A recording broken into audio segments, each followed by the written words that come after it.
En el nombre del Padre, y del Hijo, y del Espíritu Santo. Amén. Ven, Espíritu Divino, manda tu luz desde el cielo. Padre amoroso del pobre, don en tus dones espléndido.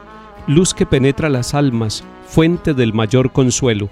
Ven, dulce huésped del alma, descanso de nuestro esfuerzo, tregua en el duro trabajo, brisa en las horas de fuego, gozo que enjuga las lágrimas y reconforta en los duelos. Entra hasta el fondo del alma, divina luz, y enriquécenos. Mira el vacío del hombre si tú le faltas por dentro. Mira el poder del pecado cuando no envías tu aliento. Riega la tierra en sequía, sana el corazón enfermo, lava las manchas, infunde calor de vida en el hielo. Toma el espíritu indómito, guía al que tuerce el sendero. Reparte tus 7 dones según la fe de tus siervos. Por tu bondad y tu gracia, dale al esfuerzo su mérito. Salva al que busca salvarse y danos tu gozo eterno. Amén. Lectura del libro de los Hechos de los Apóstoles, capítulo 19. Mientras Apolo estaba en Corinto, Pablo atravesó la meseta y llegó a Éfeso. Allí encontró unos discípulos y les preguntó: ¿recibieron el Espíritu Santo al aceptar la fe? Contestaron: ni siquiera hemos oído hablar de un Espíritu Santo. Pablo les volvió a preguntar: entonces, ¿qué bautismo han recibido? Respondieron: el bautismo de Juan. Pablo les dijo: el bautismo de Juan era signo de conversión, y él decía al pueblo que creyera en el que iba a venir después, es decir, en Jesús. Al oír esto, se bautizaron en el nombre del Señor Jesús. Cuando Pablo les impuso las manos, bajó sobre ellos el Espíritu Santo y se pusieron a hablar en lenguas y a profetizar. Eran un total de 12 hombres. Pablo fue a la sinagoga y durante 3 meses habló en público del reino de Dios, tratando de persuadirlos. Palabra de Dios. Te alabamos, Señor.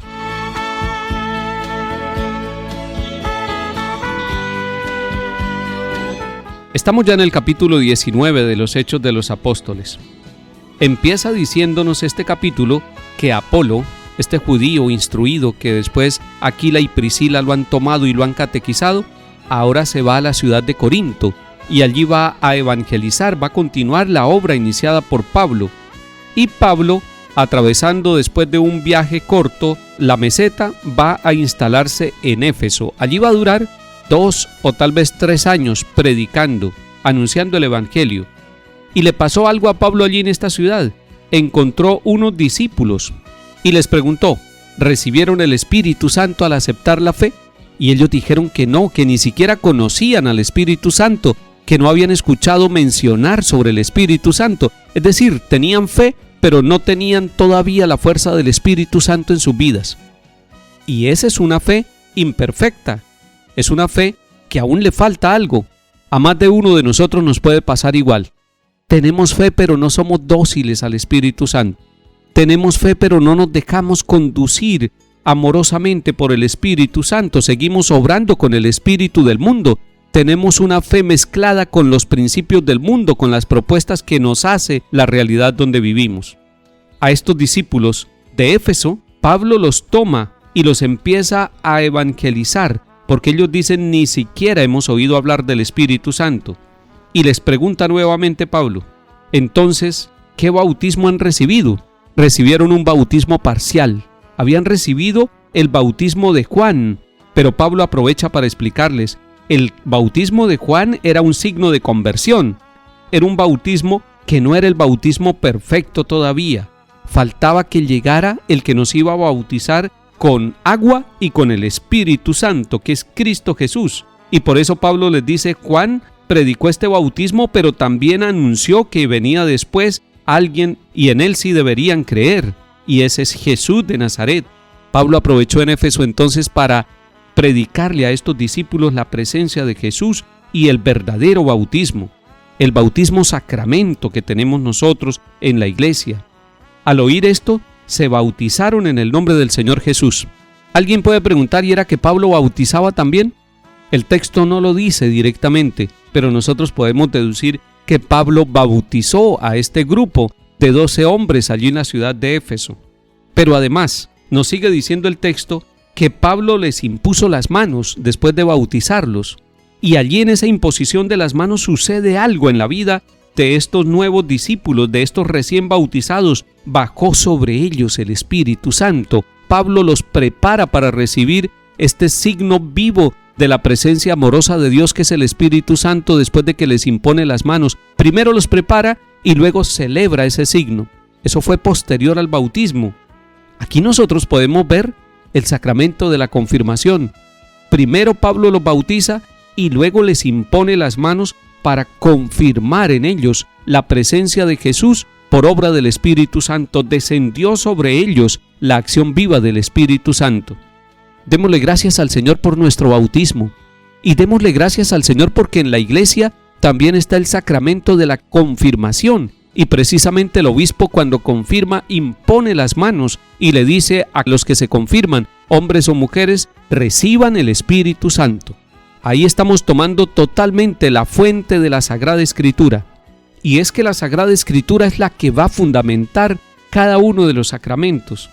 Pablo los bautizó y Pablo los confirmó, imponiéndoles las manos para que llegara a sus corazones y a sus conciencias la fuerza del Espíritu Santo, y ellos se pusieron a predicar, a hablar en lenguas, a profetizar, es decir, se sintieron transformados, y ese espíritu que estaba obrando en Pablo ahora empieza por la imposición de las manos a obrar también en aquellos 12 hombres de la ciudad de Éfeso.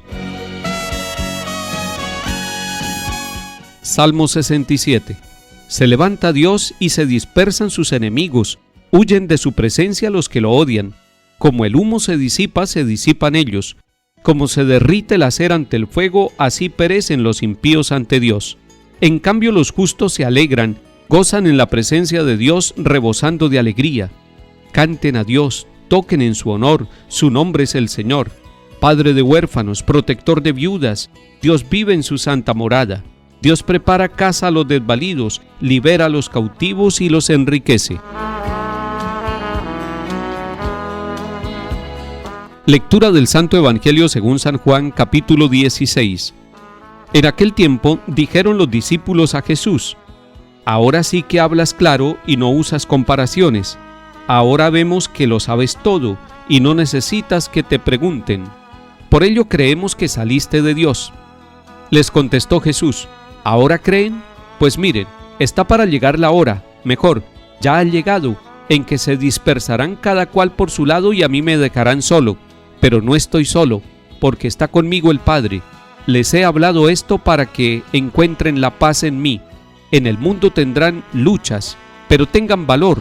Yo he vencido al mundo. Palabra del Señor. Gloria a ti, Señor Jesús.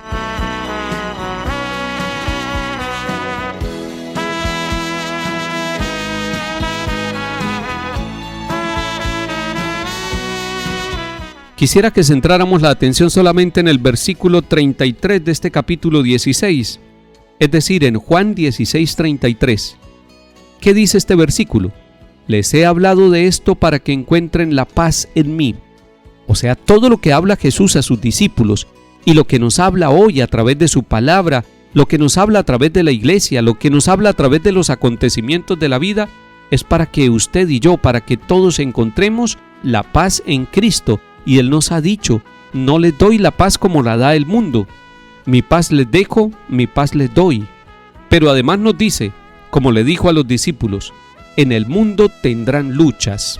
La palabra luchas la podemos cambiar por sufrimientos, por tribulaciones. En el mundo tendrán sufrimientos, en el mundo tendrán tribulaciones, en el mundo tendrán luchas. Y todos nosotros tenemos luchas en el mundo. Y alguien puede preguntar: ¿y qué es el mundo? ¿El mundo es el planeta? Sí, el mundo es el planeta, pero el mundo son las personas, pero el mundo son las realidades que nos rodean a nosotros permanentemente. En el sitio donde vivimos, allá donde vayamos, tendremos sufrimientos, es lo que nos está diciendo el Señor Jesús. Nos lo está anunciando para que nosotros aterricemos y pongamos los pies sobre la tierra, pero nos está diciendo también para animarnos: pero tengan valor, tengan ánimo, yo he vencido al mundo. ¿Cuándo venció Jesús al mundo? Lo venció en la cruz. La cruz es el lugar de la victoria de Jesús. El mal fue vencido en la cruz de Jesús. Mirando la cruz encontramos la fortaleza y el valor para afrontar las luchas y las pruebas que tenemos en nuestra vida. Que el Señor nos bendiga y acompañe en el nombre del Padre, y del Hijo, y del Espíritu Santo. Amén.